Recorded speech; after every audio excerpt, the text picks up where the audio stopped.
Hello, everyone, and welcome back to the Ladies Room Talk Show. I'm Clarissa Kenty, your Kingdom Concierge. Happy Monday, everybody. Yeah, I know it's been a couple of Mondays that I haven't really been in the ladies' room, but I've had some other things going on, and I know that you've been keeping up with me.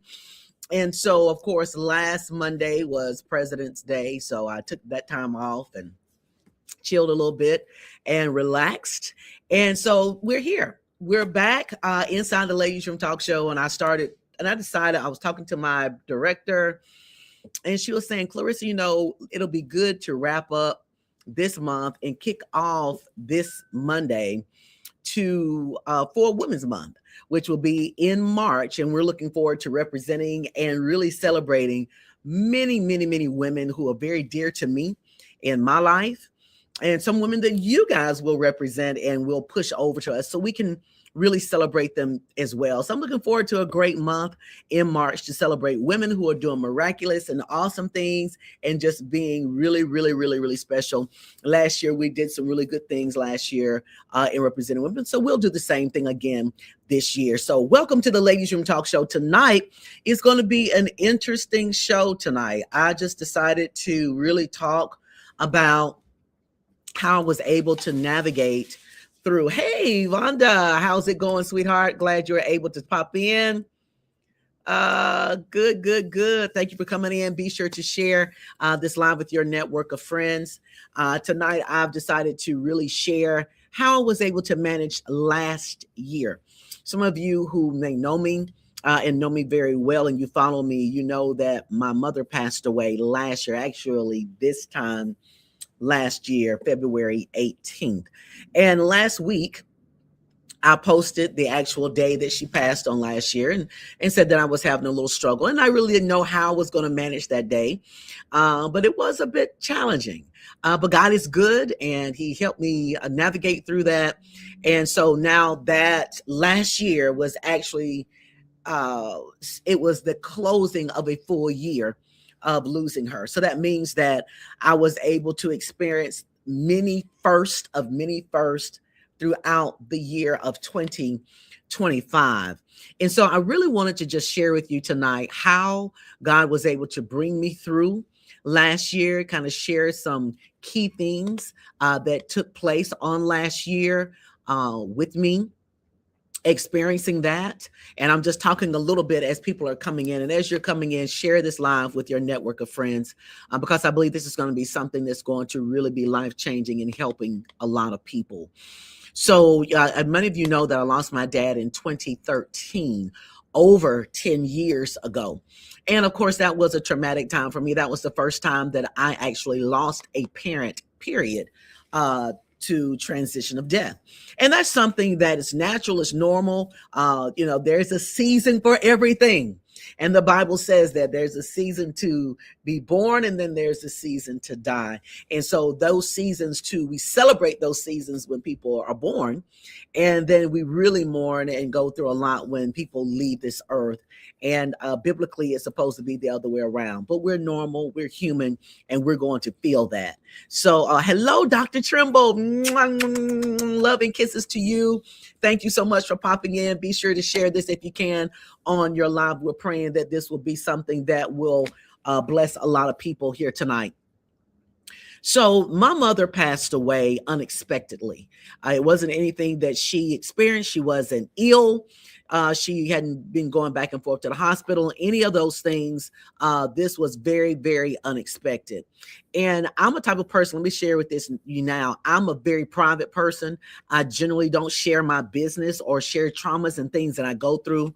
Unless you're really close to me, you don't know about them.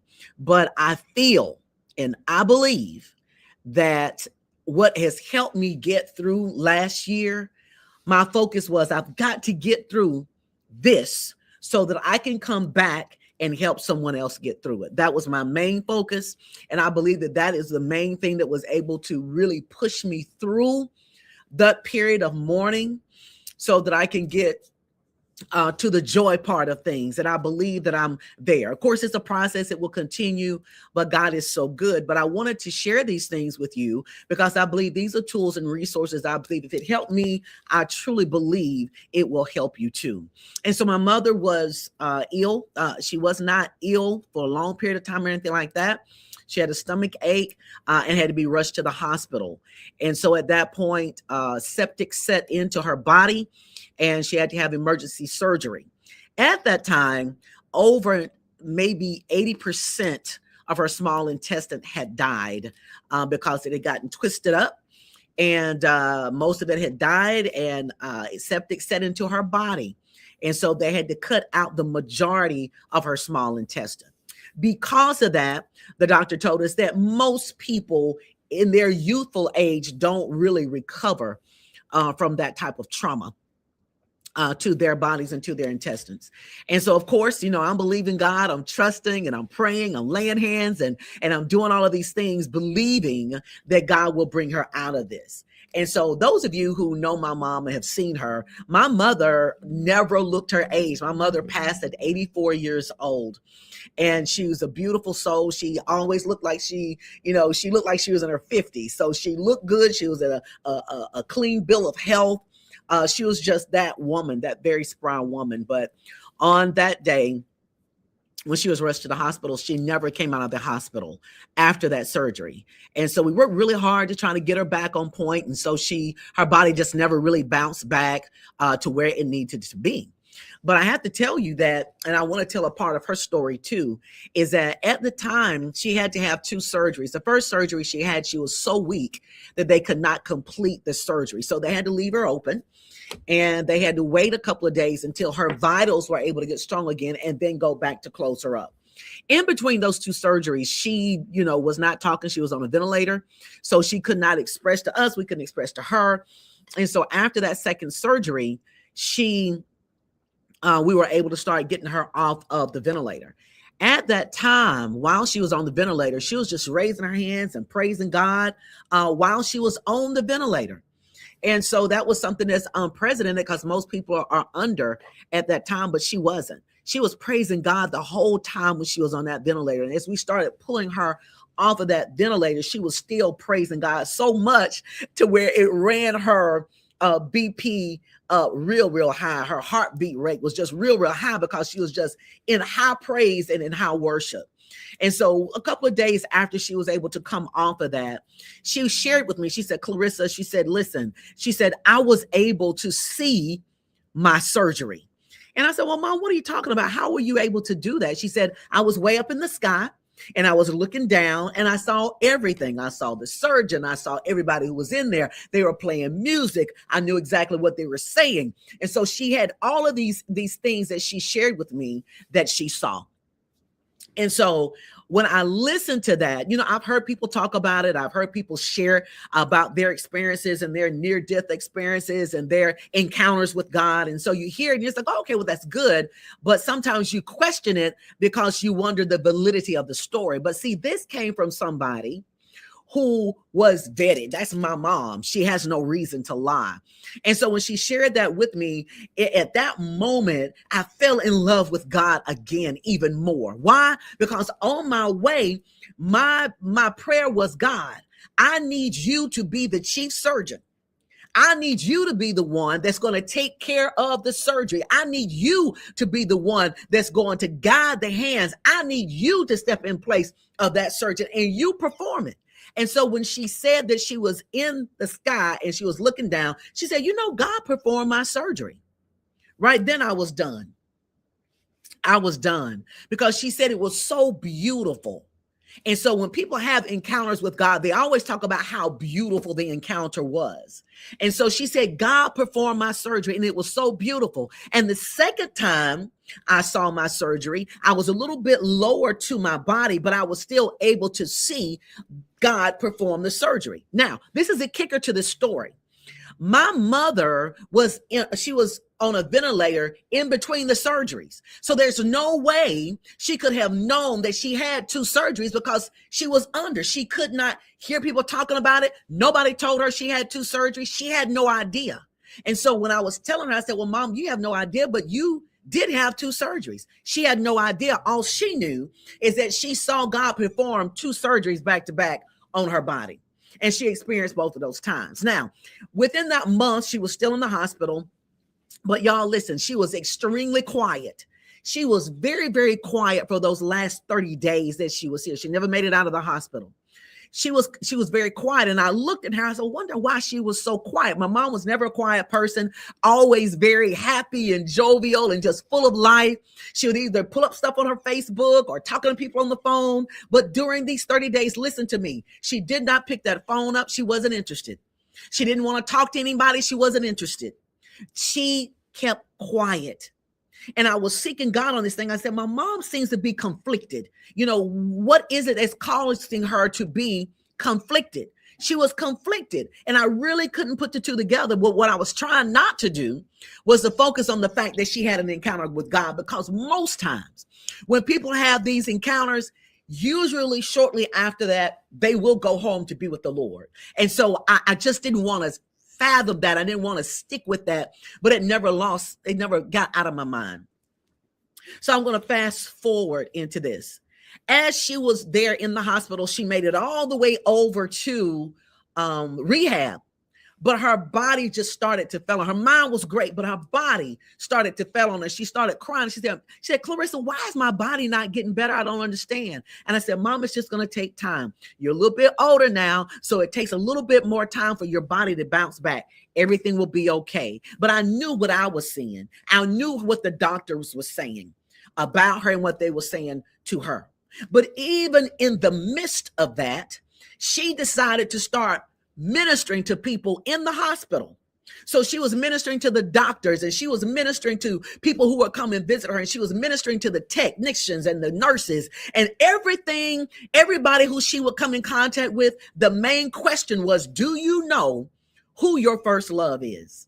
My God, do you know who your first love is? She had that question for everybody. So if it was a male, there was like, well, I don't think, was it Sarah, or was it Susan, or was it Linda, or was it Mary? You know, they were naming all the names. She said, no. If it was a female, it's like, was it Bill or Joe or Tim? None of those names. She said, no. She said, your first love is the one who created you.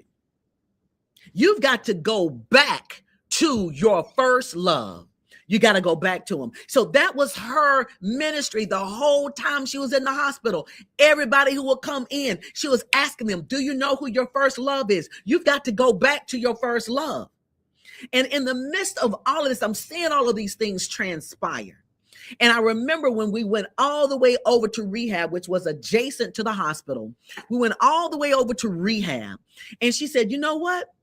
God told me I'm going to have to go back through the portal. At that time, yeah, she said, go back through the portal. At that time, my heart started beating real fast. I said, Lord, now I don't know about this portal. I know she's been through a lot of things, but I don't know about this portal thing. So I just got scared. As a daughter, I got scared. I'm being transparent tonight. She said, I got to go back through the portal. I said, oh my gosh. I said, well, Mom, well, maybe that just means that, you may have to go back over to the hospital side so that they can catch whatever they need to catch. So when you go home, we won't have to redo this. That's what I was telling her. That's the narrative I framed. And so, but sure enough, she went all the way to rehab. Then we had to go back to a regular room in the hospital. Then we had to go all the way back to ICU. Guys, had to go all the way back to ICU. And I said, oh my goodness. Had to put her back on the ventilator. Oh my goodness. And so I'm watching all these things transpire. And she made it out of ICU. Then she went back down to a regular room. In my mind, okay, I think we're heading in the right direction. We are moving somewhere happening. It's going to be great. It's going to be fine.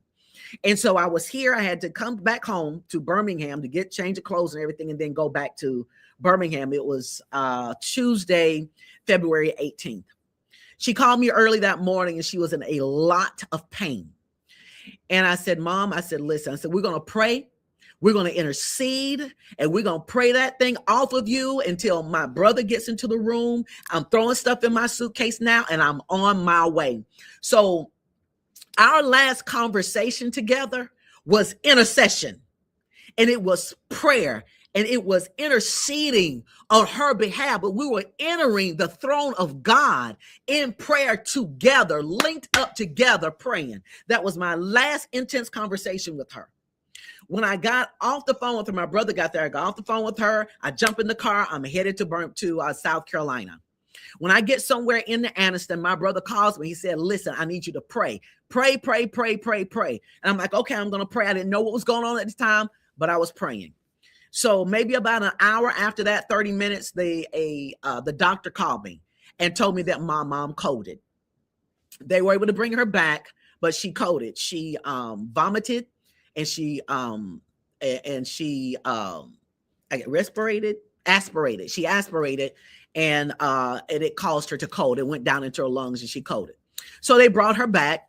By that time, y'all, listen, I'm going to be honest with you. I'm driving. I'm about to lose it and just about did. And so I called a few of my prayer warriors and they prayed me through. But the doctor was like, listen, if she codes again, what do you want me to do? I want you to bring her back. Yeah, bring her back. If she codes again, what do you want me to do? Bring her back. He said, ma'am, do you understand where I'm going with this? I understand that, but I need you to bring her back. And so that was my posturing. I had to get to Greenville. I had to get to the hospital to my mother. I had to get there. Didn't know what I was going to run into. Didn't know what I was going to see. My brothers told me, say, listen, when you get here, she's on a lot of machines. She's on a lot of medicine. She's back on the ventilator. It's just really not looking the best. So I'm praying, and I'm getting there. I'm still like, look, I'm still believing. So when I get to the hospital and I see the condition of everything and I see where everything is, they were on 4 or 5 medications trying to keep her blood pressure up because it kept dropping. It was so low. When I get there, the team was like, listen, I know we talked to you about this before, but what do you want us to do? You continue to bring her back. Continue to bring her back. So I stood there. I was conflicted. I kept seeing the numbers going up and down. And I took a warm cloth. I wiped her face. Guys, listen, I know she knew I was there because her eyes were blinking as I was talking to her and I was wiping her face with a warm rag. And so, but I know what I was seeing. I know what I saw. But I'm going to be honest with you. I am a type of person. I'm a minister. I know what my gifting is in ministry. If I pray for you, you're going to get healed. If I lay hands on you, you're going to be healed. That's how God has postured me. That's what I'm called to do. That's just what happens. And so I, at that moment, was conflicted because I couldn't understand that I'd done everything that I was supposed to do and that I'm trained to do. I've laid hands. I've spoken over her. I've gotten oil. I've done all the things that I know to do in order to pray for my mother so that she can be healed. Did it all. So I went down to the chapel and I said, and I was so happy because no one was in the chapel at the time. So I go downstairs in the chapel. It's just me and God. And I'm on my knees and I'm looking up to him. And I'm saying, listen, I have done everything that I know to do. You called me to lay hands on the sick and they will be healed because you said greater things will we do than Jesus even did. I know what I'm called to do.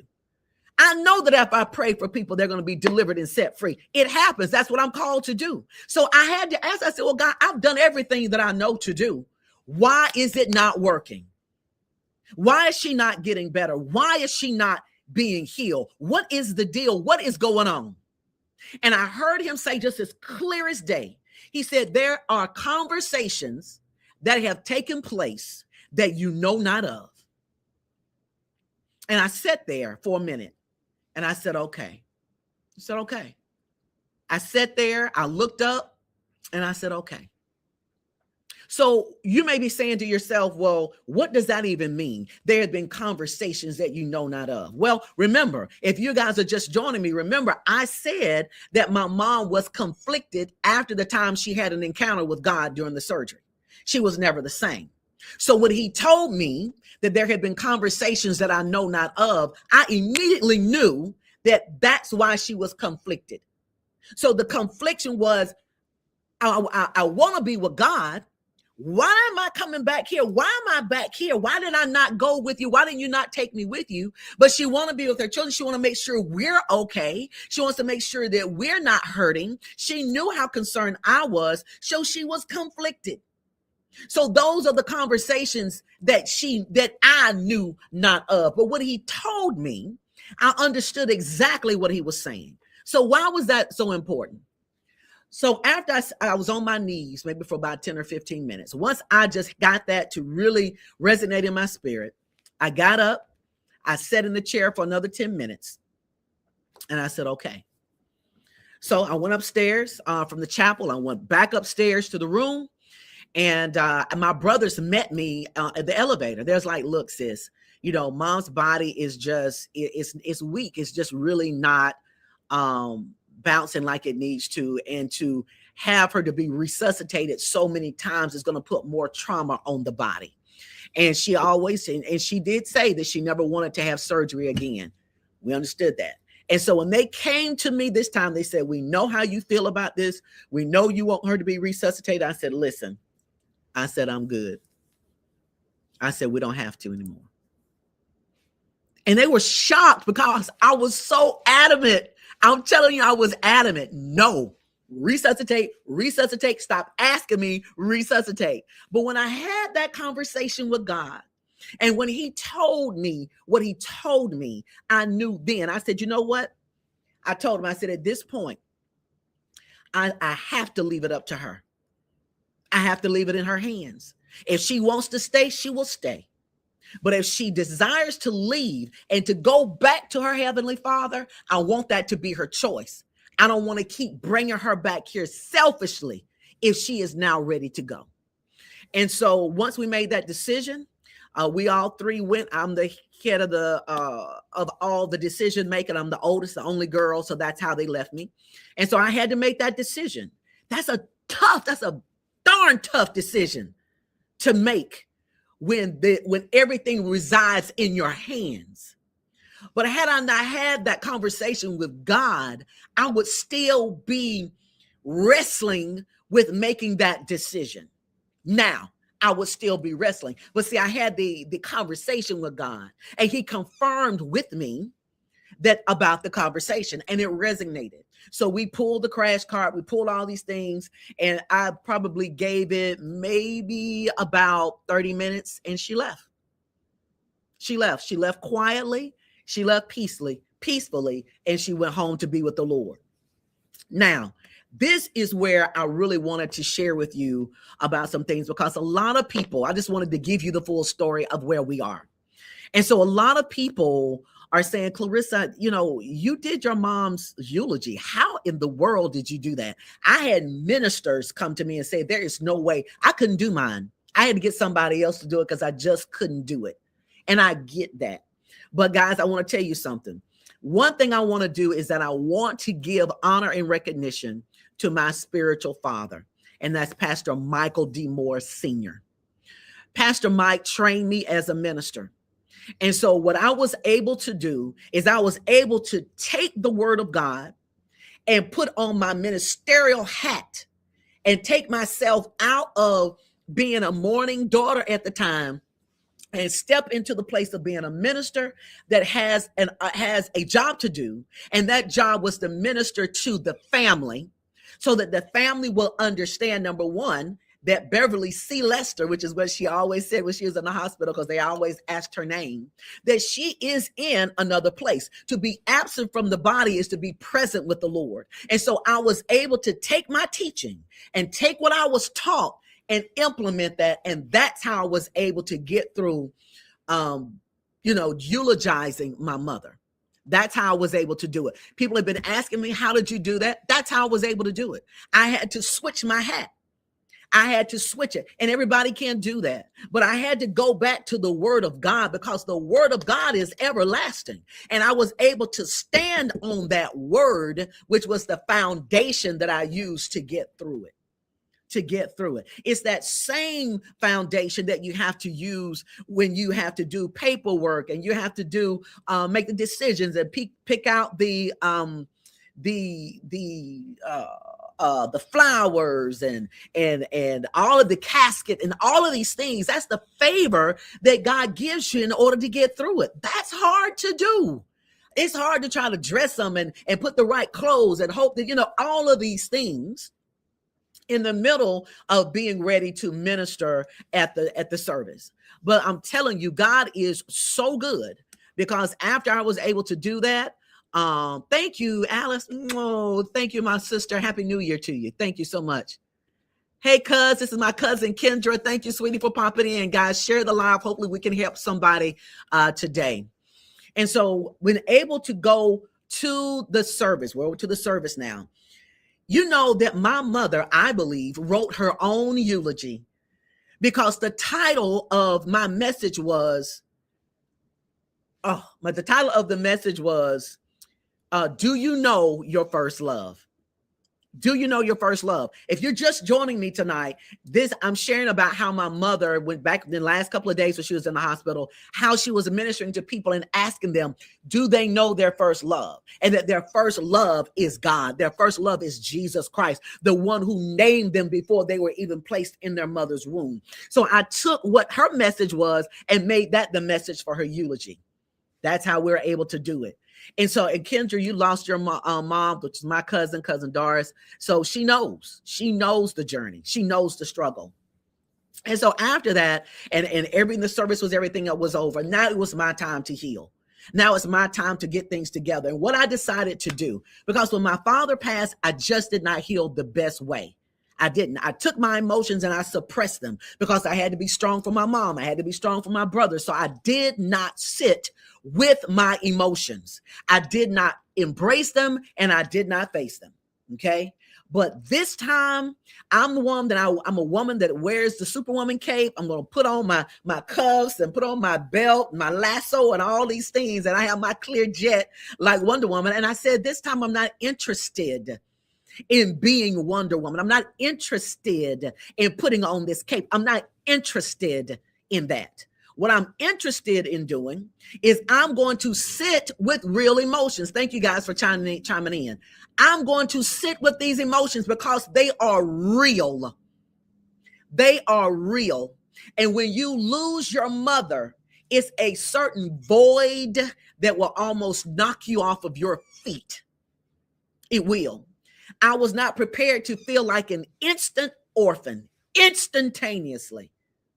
I wasn't ready to feel like I had been neglected or I had been thrown away, or to feel instantly lonely. I was not prepared for that. But that is how I felt. I felt lonely. I felt abandoned. I felt weak. I felt like I didn't know what to do. That's how I felt when she left.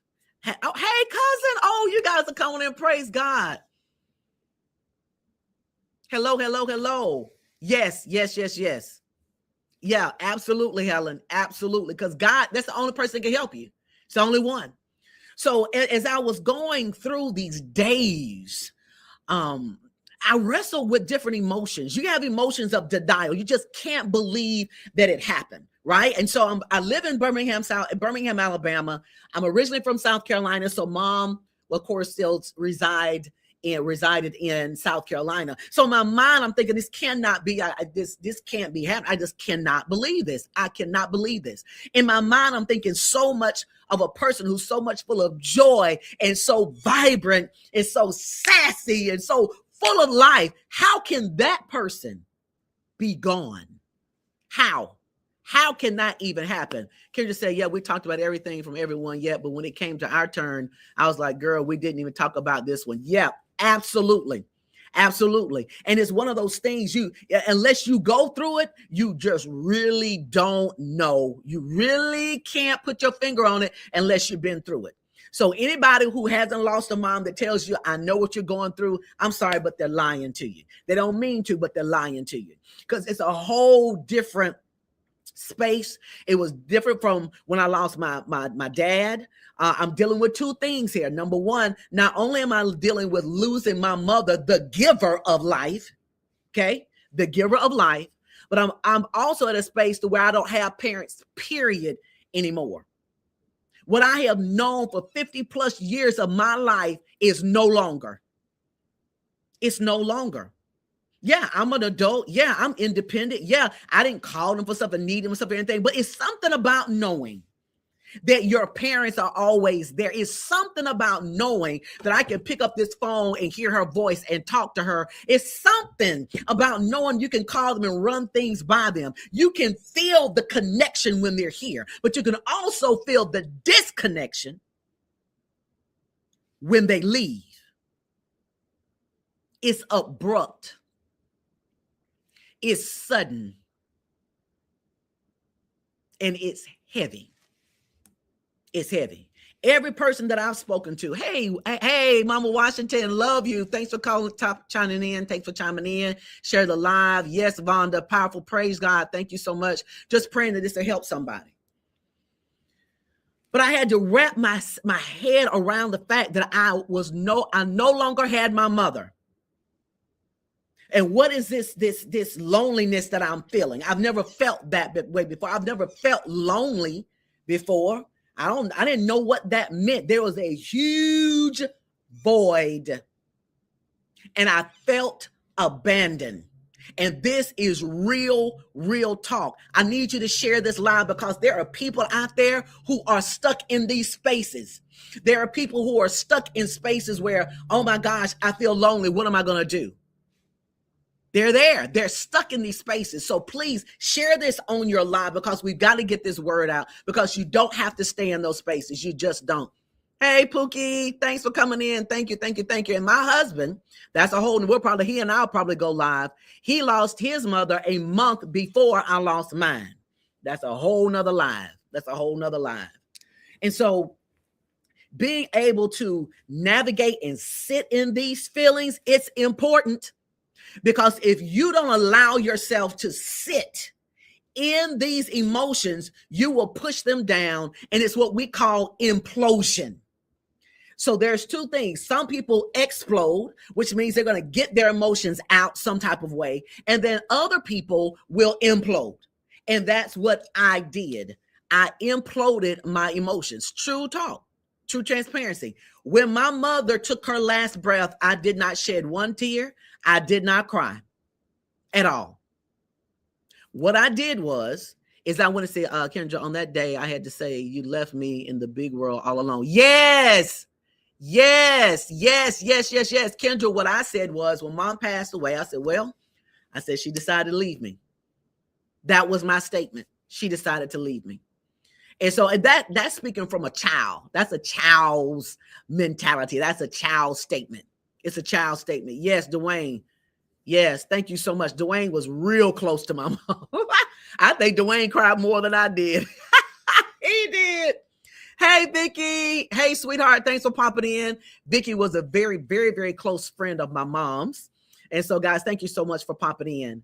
And so with these emotions, I decided I was not going to sit with these and ignore it and act like I'm not feeling it. Because I had to. I had to sit with it because it was true and it was real to me. It was real to me. Why am I feeling alone when I have a husband and children and friends and family? Let me just go ahead and put an earmark this or put a pin in this right quick. This walk is lonely. It's a lonely walk. And the only person that can take this walk is you. I don't care how many people are with you. I don't care how many people call you. I don't care how many people send you text messages. It's by yourself, you and God.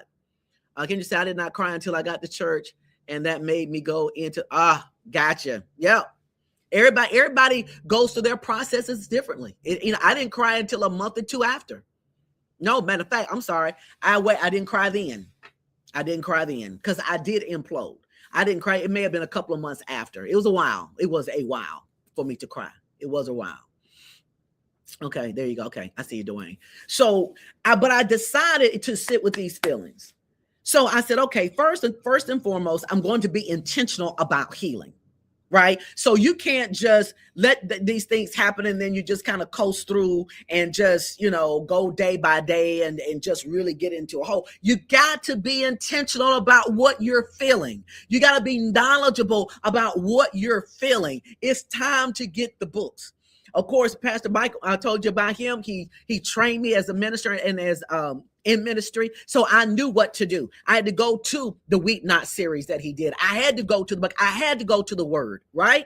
But they're natural things that you have to do. And that's why people get hung up. And that's when it gets hinky, because people don't do the natural and the spiritual. And that's why spiritual, godly people get stuck in that process of mourning, because you don't put the biblical principles and tie it in to this. And it's important. It is critical that you put the natural with this. So there are several steps to mourning. And in the world, in the counseling world, it calls it grieving. There's several steps to that. But Pastor Mike teaches us this. And what helps me is that there is a series of mourning. But once your mourning turns into grieving, you got a problem. Okay. Mourning is temporary. Weeping may endure for a night, but joy comes in the morning time. Right? MORNING. So the mourning is temporary. You got to go through the process, but eventually it will get better. But when you go into the grieving part, it means that you're holding on to something that hurt, the trauma, the loss, the disappointment. And now what you're holding on to is now holding on to you. It's now holding on to you. And that's when you fall into depression. So what I decided to do, because this is the I'm telling you what I decided to do, I said in the emotions. Everything I felt, I dealt with it. I faced it. If I was feeling alone, I faced it. Why am I feeling this way? And then I go back to the memories, to the great memories, the laughter, all the fun that we had during that time. I go back to those things, right?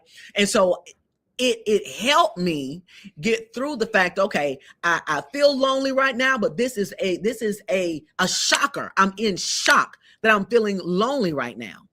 Right? Because what has happened? My mother was ripped away from me, and that's how I felt. I'm being true, transparent, and honest. I'm just being honest with you. I felt like God took her and ripped her away from me because I wasn't ready. I was not ready for her to leave. It was unexpected. I felt like it wasn't her time, but it wasn't for me to decide. So I had to realize that I was angry. I wasn't angry at God. I wasn't disappointed at God. I was just angry and disappointed that it happened. That it happened, period. And that's why I was disappointed. And that's why I was mad. Never mad at God. God has always been my daddy, my father, God. But I was disappointed at the fact that she passed away. Not disappointed and mad at God. And so I had to get past that. Why? Because I had to realize my mother was 84 years old. She didn't act like it. She didn't look like it. So I always treated her like she was 50.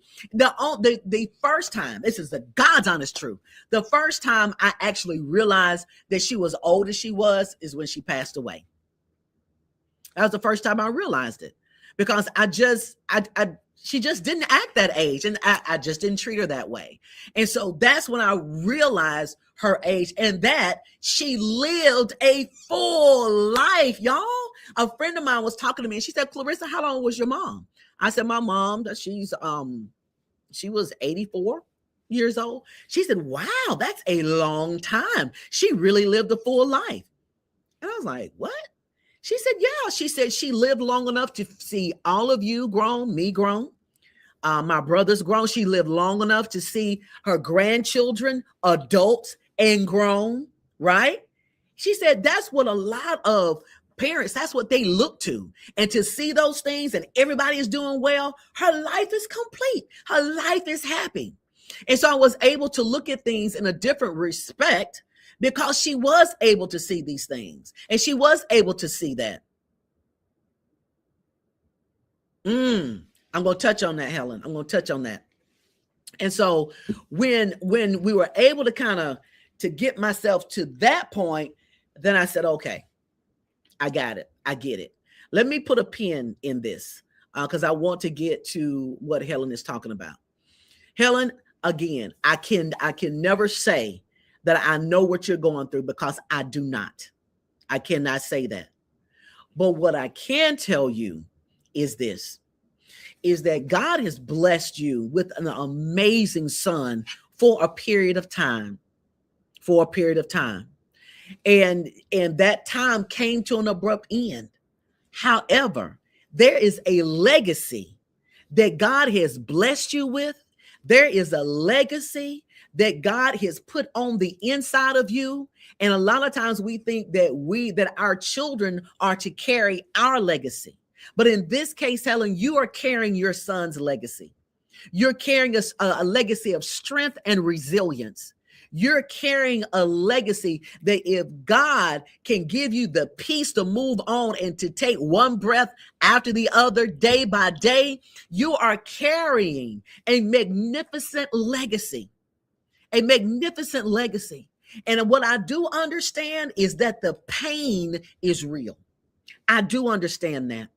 But releasing, we have to see making sure, number one, that we are not mad at God. I had to make sure I wasn't mad at God. And I had to make sure I wasn't mad at my mother for leaving. I had to make sure of those things. But then I had to go back to the word and go back to the fact that I couldn't hang on to the fact that she passed away. I had to start now thinking of, how do I get past the fact that she did? So what are some of the things that I did? Because I want to go back. I want to go to what you asked me, Helen. One of the things that I did was I sat with the emotions, everything that I was feeling. If I was angry, if I was upset, if I was mad, I sat through those things. I sat through the thing of loneliness. I sat through all of the disappointment part. But then the next thing I do that a lot of people don't do, I said I was going to give myself a month of just sitting in this. And then, Helen, the next thing I did is that I sought counsel. So I had to go and hire a counselor to help me navigate through these emotions that I wasn't able to really deal with on my own. And so, Helen, I don't know if you are okay with responding to this, but have you reached out to a counselor to help you get through the stages of mourning? Because there are stages. And I have to tell you, I needed help to navigate.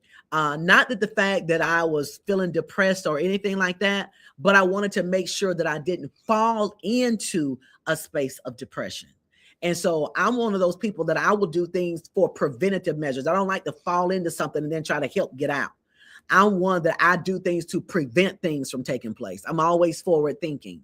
But that I will tell you that counseling, getting with a counselor, a family counselor or a grief counselor that's licensed and certified counselor is the way. That was something that was very, very helpful for me, in addition to what I was doing every day.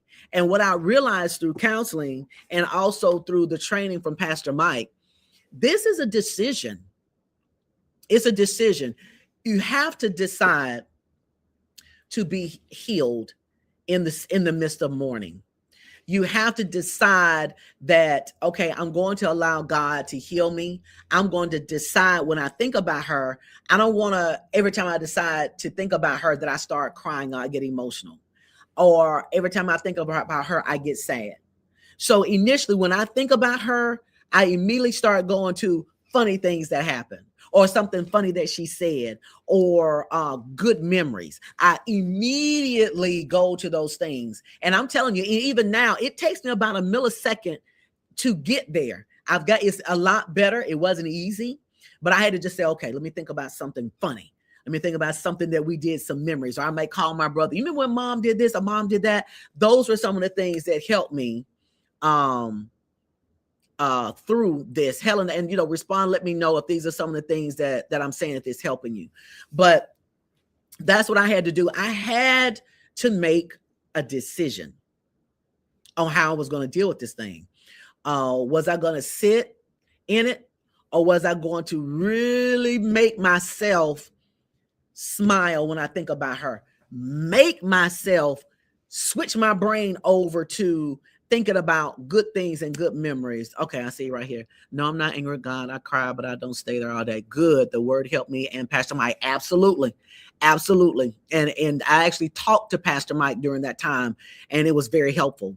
But Helen, I don't know if you were able to seek a counselor, a licensed counselor, but I have to tell you that's something that helped me get through this. I had homework.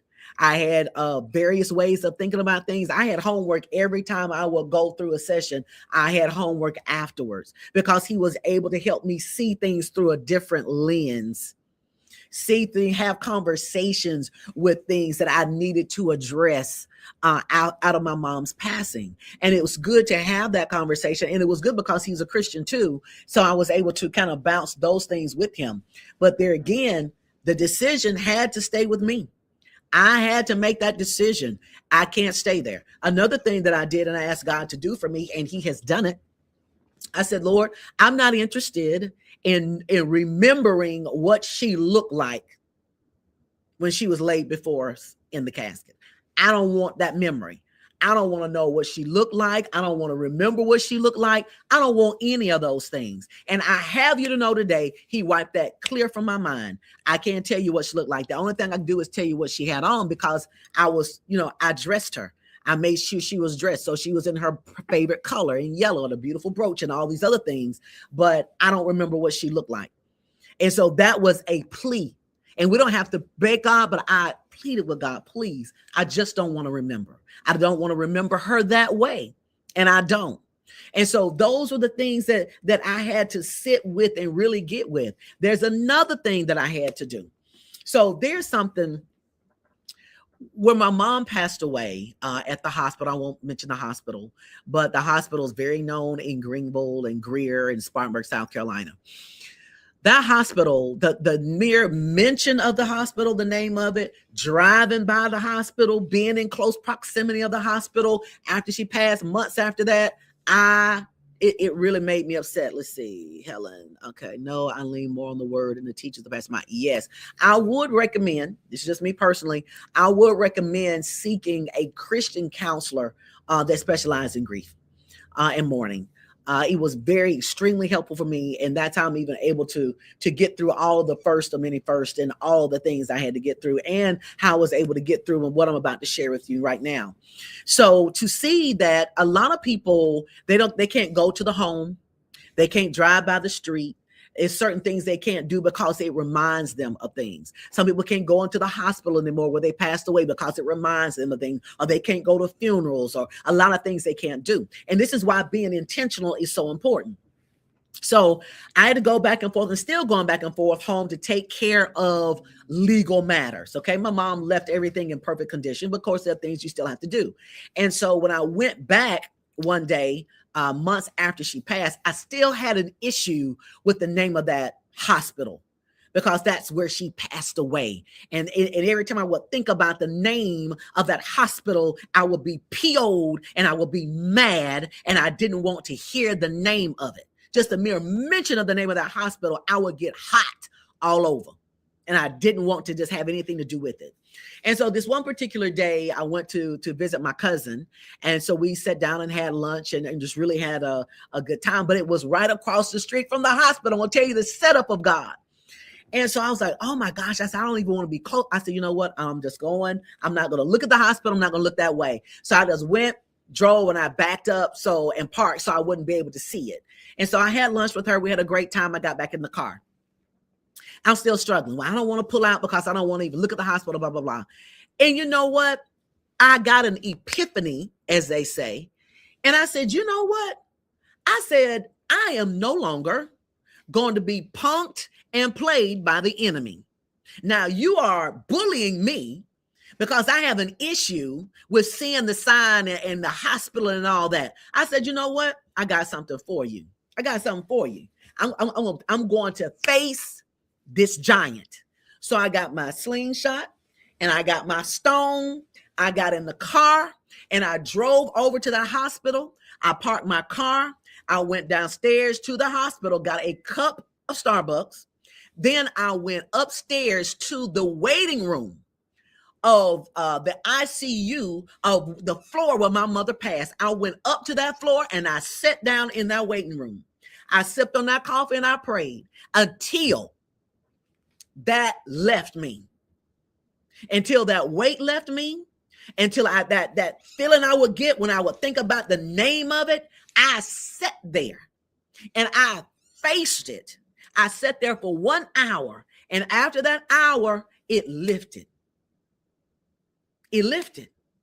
Why is that important? Because at first, I didn't even want to hear the name of the hospital, much less go back into a place where my mother passed away. But that day, I said, enough is enough. I have never been that girl to let stuff like that hinder me. And I'm not going to be that now. It ain't about to start now. So I had to face that giant. And when I did, I faced it. I felt that thing lift up off me. I said, okay, I'm good now. So now I can say the name of it. I can go to the hospital. It doesn't matter. It does not matter, baby, because I can go into any hospital. I can go to all of their hospitals and it don't matter because I faced the giant. Why? Because I had to be intentional about it. I had to be intentional. Hey, cuz, I had to be intentional about that thing. I had to face the giant. Either that or I was going to allow myself to be upset all the time, every time. That's bondage. That is bondage. And I have ministered so many times after I faced that giant. And when I go to these churches and I tell them about this giant, I'm growing to learn that there are so many other people who are dealing with those same types of giants. Can't drive down the street where their mother used to live, or they can't go to the mother's restaurant that they used to, because that's where their mother used to go. They can't face those things. Why? Because this is an intentional decision.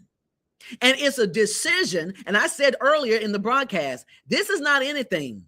This is not anything that anybody else can do for you. Now, you hear me when I tell you, nobody else can carry this burden for you. Your pastor can't carry it. All the intercessors at the church can't carry it. All of the lay ministers at the church can't carry it. Your best friend can't carry it. If you are married, your spouse can't carry it. Nobody can carry this but you. Nobody. Nobody can do it but you. But I'm here to tell you that it's possible and that you can do all things through Christ who strengthens you if you allow him to lead you. And sometimes the fear is because we are afraid to feel those feelings. We're afraid to feel those emotions, right?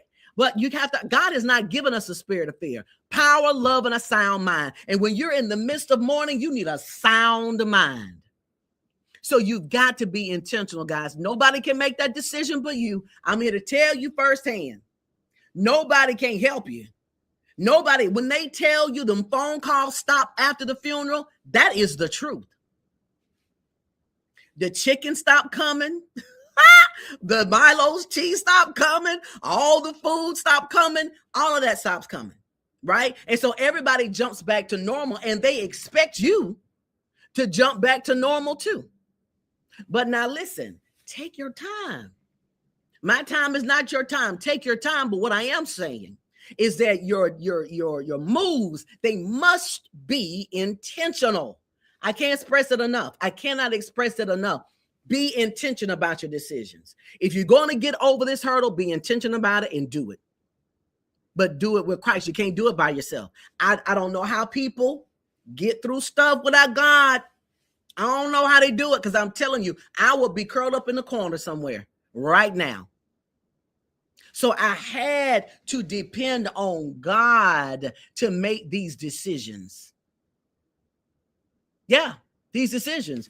Now, on Mother's Day, that was shortly after she passed away, Mother's Day, guess what I did? Hey, I ministered at a church on Mother's Day. Yeah, I did. I got the invitation. I'm like, you know what? I'm down. Put me in. I'm good.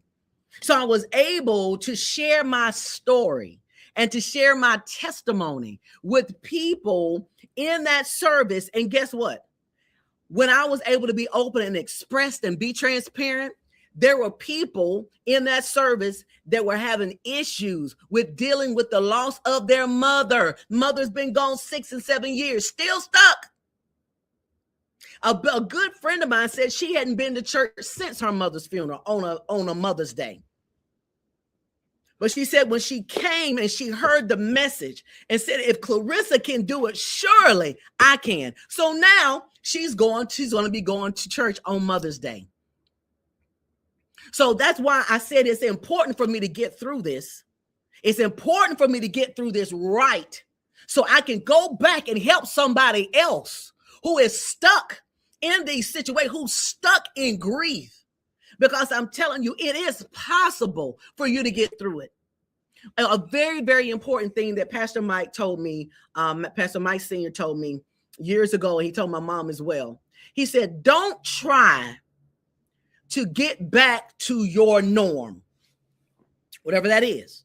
Don't try to go back and feel the way that you felt before the person passed away, or go back to where things used to be, or go back to where you used to feel. That's not possible. Why? Because the whole thing has changed. These people are no longer in your life. My mother is no longer in my life. My parents are no longer in my life. My dad, my first love, is no longer in my life. I can't go to them anymore. They're not there for me to talk to them anymore. Why? Okay, so when I look at the whole change of life for me, if I'm so focused of trying to go back to where I used to feel, I will never get through the spirit of mourning. Why? Because I'm trying to go back to get something that no longer exists. It no longer exists because my parents are no longer on this side of heaven, right?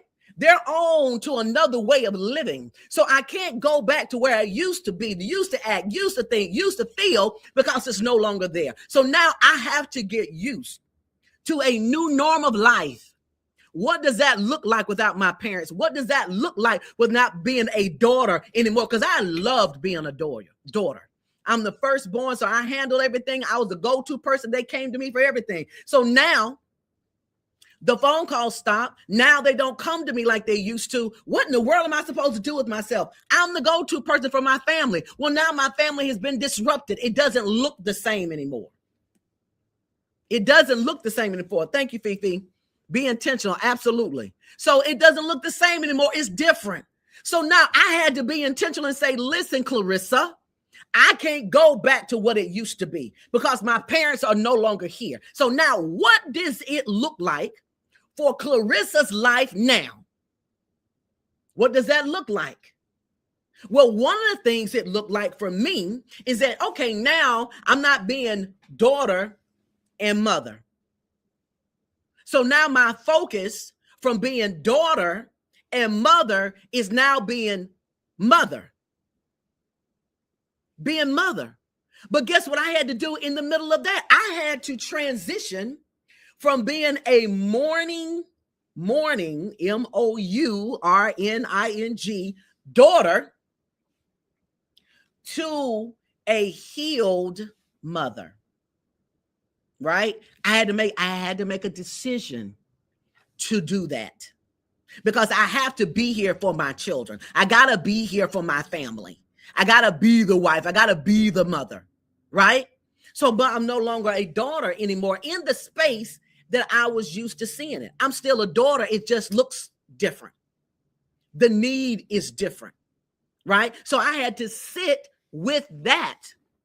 But now that I'm able to sit with that, I'm able to look and say, okay, what is my purpose now? What am I to do now?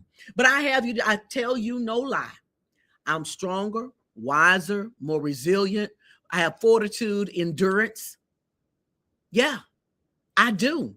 And what I realize is that all the phone calls that I made to my parents and really hanging out with them, now, instead of calling this, I go in here. I'm going in here now because everything that they did, they raised me. It's all in me. It's in me now. And so now I've kind of morphed into more of a settling in my spirit, right? So I was able to get through Mother's Day, ministered on that. I was able to get through the holidays. My mother was a very holiday person, so she themed everything out. If it's Valentine's Day, she's gonna have her hearts on. She's gonna have her red. She was a nurse, so she always themed stuff out. So if it's St. Patrick's Day, it's gonna be green. It's gonna be pink and yellows for Easter. She had her Thanksgiving and Christmas, and she was just that girl. And so I had to go through those holidays because I'm used to her being a certain way. And so I had to navigate through some of these first of many first. And so when Thanksgiving came, which is a big holiday for my family, that was a tough one. So what do I decide? Am I going to have this holiday and make it be everything that it was when she was here and try to mimic that again? Or am I going to try to do something new? So she was the girl with the sweet potato pies and all of that. I mean, she was a beast with it. So I struggled with that. I said, I'm going to make these sweet potato pies so it will be just like, you know what I decided to do? I said, I'm going to change it. I'm going to be, for me, I had to make it different. I couldn't make it so close to what it used to be because that would have tore me out the frame. So I made it different. We had some different foods. We had different desserts. We didn't have the same desserts that we had when she was here last year. Year before last, didn't do anything remotely close. Same thing for Christmas. Same thing for New Year. I made sure I disrupted things and made it different.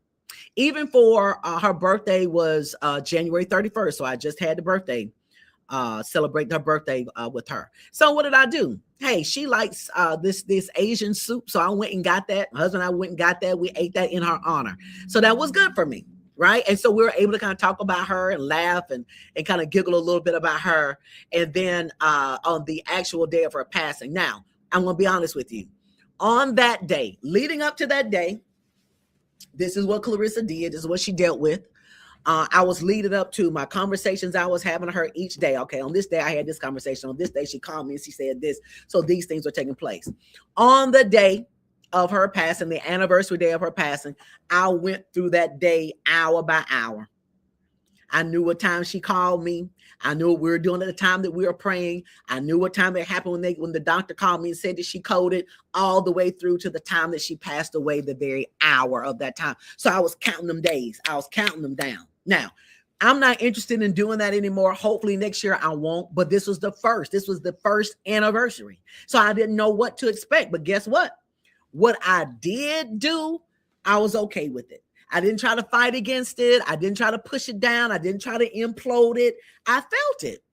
I felt it. I dealt with it. I had friends that I was able to kind of talk it out with them. That was cool. So, but still, again, a lonely walk. There again, you've got to make these walks on your own, and you've got to be intentional about what you're going to do. So I was able to kind of go through that. And at the very time that she passed away, I just sat and I thought a little bit. I said, this is the time you went home to be with the Lord. You know what I thought? Congratulations. Yeah. Said, Grant, congratulations, Mom. You worked so hard for 84 years to get to be with your Lord and Savior. This is what you worked so hard for. Congratulations. Happy anniversary. Yeah. So again, had to be intentional. I could have balled up now. And I was anxious that whole day as if it was happening in real time. I was anxious that day. I was anxious. But God took that anxiety, and I posted about it, and I shared that with you guys. I wasn't happy about it. But God took the anxiety away. I was able to get through that day. So now I have completed a full year of my mom being gone. And I've gotten revelation. People have given me revelation. You know, most of you know I go to South Africa every year. So when I went over there last year, people had really given me some words that resonated in my spirit and gave me what the things that I needed to give and to do. And I'll share this with you. What was shared with me. One of the things that was shared with me, I'll share this with you and I'll close out, is she said, Clarissa, your mother left footprints. Our loved ones leave footprints in the sand. And you've heard the poem, in the earth, rather. And she said that your mother's footprints came to an end. She said, but now it's time for you to carry the mantle. The mantle has been passed to you. And it's time for you to carry that mantle. Okay, I had been hearing that. I said, okay, I understand that the mantle's been passed, blah, blah, blah. But the way she explained it to me, it resonated with my spirit. And those of you who have lost loved ones, especially those of you who lost parents, this, I pray, will help you. So where the footprint stops on the earth on their journey, she said, now your foot has to go on top of her foot so that you can continue the journey. That's the passing of the mantle. Now, what really resonated with me is she said, you will notice that if you look on the ground, that her footprint is smaller than yours. Why? Because my foot has to come on top of her foot in order to get the mantle.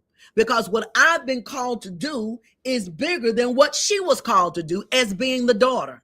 So what I realized is that while people were saying the mantle is being passed, I had not taken the mantle yet because I didn't get that understanding. I wasn't ready to carry the mantle.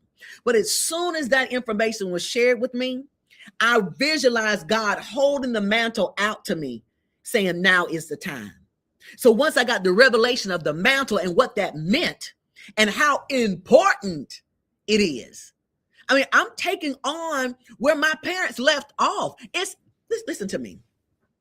Let me tell you why you can't cave in. Let me tell you why you can't stop living, and how you can't stop when these days come, the birthdays and all this type of stuff. You can't get hung up in that and stop and get off work and don't go to work and all. Let me tell you why. Because you have a job to do on this earth. You've been called to greatness on this earth, and you don't have time to stop the journey. They stop their journey. If you don't get up and go, their journey, it stops there. It can't stop there. You have the mantle. You have been deemed, appointed, and anointed to carry the mantle. It is your time to do so. But you have to make the decision. Through the hurt, through the pain, through the disappointment, through the traumas, I lost a lot last year. In addition to my mom, I went through some crap last year. I lost vital, precious things to me. I lost that crap last year. But I had to wrap my head around all of the loss and remember that even though it was lost, guess what loss is? Past tense. It happened back then. Can't go find it, can't go repair it, can't go retrieve it. It's over with. So now I have to do is figure out, okay, who I am today, what God has called me to do. He has passed this mantle on to me. Now I have to figure out, what is this mantle? What is it that I'm called to do and to carry on where my parents left off? Because one day, when I'm 190 years old, one day, my children will have to step in my feet, in my footprint, and I will pass the mantle on to them to carry on. See, if you go back in biblical times and you look at Adam and Eve and all of that, that's where it started. You see? So when they went on to be with the Lord or whatever, these mantles have been passed from generations to generations to generations. So somebody's got to say, hey, give me the mantle. I got it. I'm going to carry it. I'm going to carry this thing out because we can't drop the ball. But God is so gracious, guys. I'm telling you, he will carry you through this if you just trust him. And your trust is going to have to come within your intentional decision. Intentionally smiling, intentionally being happy, intentionally putting on the garment of praise for the spirit of happiness. Do it intentionally, regardless of how you feel, but you do it with intention. That is how I got through this year. That's how I got through it. There's no other way I could have done it. I got through it with God on my side. I got through it with tapping into the word of God. I got through it by my ministerial teachings from Pastor Michael D. Moore Sr. I was able to get through those things by implementing everything there. And then most importantly, being intentional about healing, being intentional about making moves, being intentional about finding a praise somewhere in my spirit. So why am I saying this to you?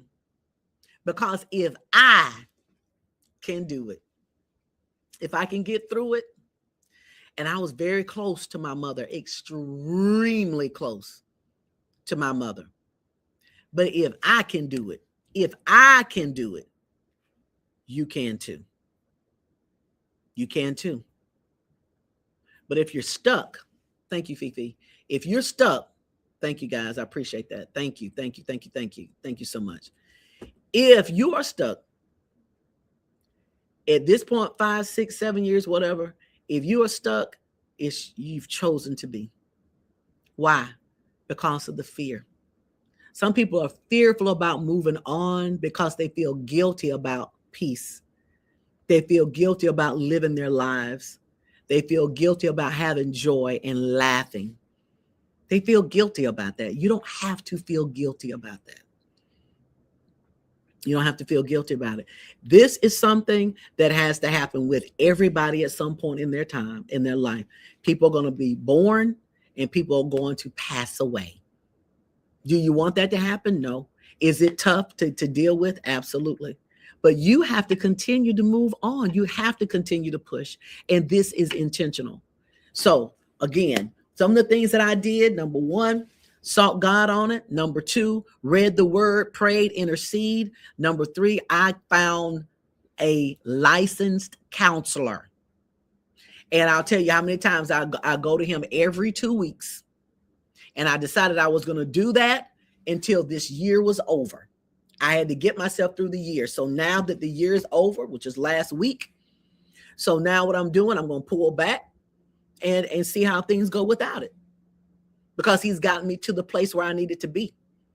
But don't get to a place where you feel like you can't use it, because it's very helpful. It's very helpful. I promise you, it's very helpful. But this is something I just really wanted to share with you guys. People are asking, how are you doing? God has given me peace. And this is still a long road to go. Don't get me wrong on that. But now I'm in a space to where I can focus. I couldn't focus last year. I was having a hard time sleeping at night, waking up through the night, and all these other things. I really lost my creativity. I couldn't be creative in the job that I do. I'm a creator. I do podcast productions, live concerts, indoor, outdoor concerts with ICU Media in my company. I'm also a life coach. I'm a minister. I write things. I'm a public speaker. I'm all of these things. I'm an author. I write books. So all of these things require creativity, all of which I lost last year. But I'm happy to say now, because of intention, I'm back in a good space again. I'm in a wonderful space again. I didn't want to be around people, or I could be around people and I would be really quiet at times. I could hear them talking, but they sound like the teacher on Charlie Brown. That's what I went through last year. I just didn't really want to be around a lot of people. I wanted to be by myself sometimes. And that's what I did. I could be there, but not there. But now I'm showing up. Now I'm present. Now I'm on the other side of this thing. So I want to encourage you, if you're feeling that way, lean into that, but be intentional about your help, because you have a life to live. And my life did not go in the grave with the body of my mother. And I say that because I know my mother still lives. It's just on the other side. It's just on the other side. So my life did not stop with my parents. My life did not stop when my mom passed. Your life, it didn't stop with that. It didn't stop with the death of your loved one. You still have a life to live, and you need to live that life. Helen, sweetie, I'm praying for you. I'm going to continue to pray for you. And I believe that God is going to give you the revelation that you need to give you the strength that you need to push forward. It's an intentional thing. And I believe that God is going to meet you. My prayer for you, Helen, is that God will meet you as you sleep at night, that he will bring you revelation in visions and dreams so that you can get what you need through the help of the Holy Spirit. And I know that he will be a guide and a help for you. So those of you who you've experienced things in your life, there's some people that have lost loved ones this year, and it's still just February. You've lost loved ones. I hope that this has been something that has been helpful to you. If you know of people who have experienced a loss of a loved one, a spouse or a husband or a wife, or any type of loss in any type of way, it could, be anything, but especially in bereavement, just, I ask that you will share this with your audience. I believe this will be helpful. This is just my story. Everybody's story is different, but this is my story. I wanted to share with you the things that I did to help me get through this. And it was very helpful for me. And I pray that it's helpful for you. But sometimes people aren't able to be intentional on their own. But it's a lonely walk. It's a lonely journey. I'm telling you that now. But it's not one that you can't get around, that you can't. It's not a hill that you can't climb. Let me put it like that. You can. So let's see. Oh, you're more than welcome. I pray that it was helpful to you.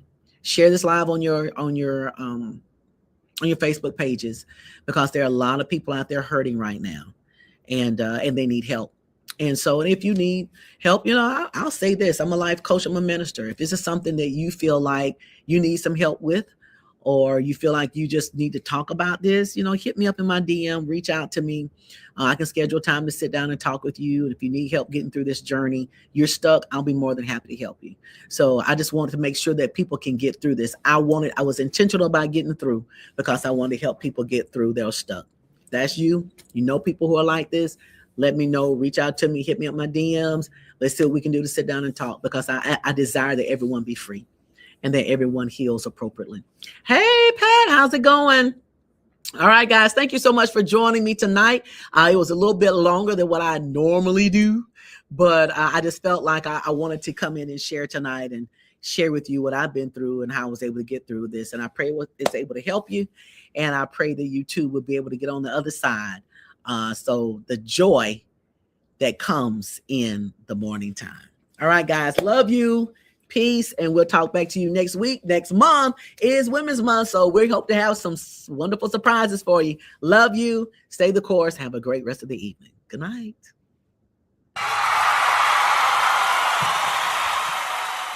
Step into the ladies' room with Clarissa.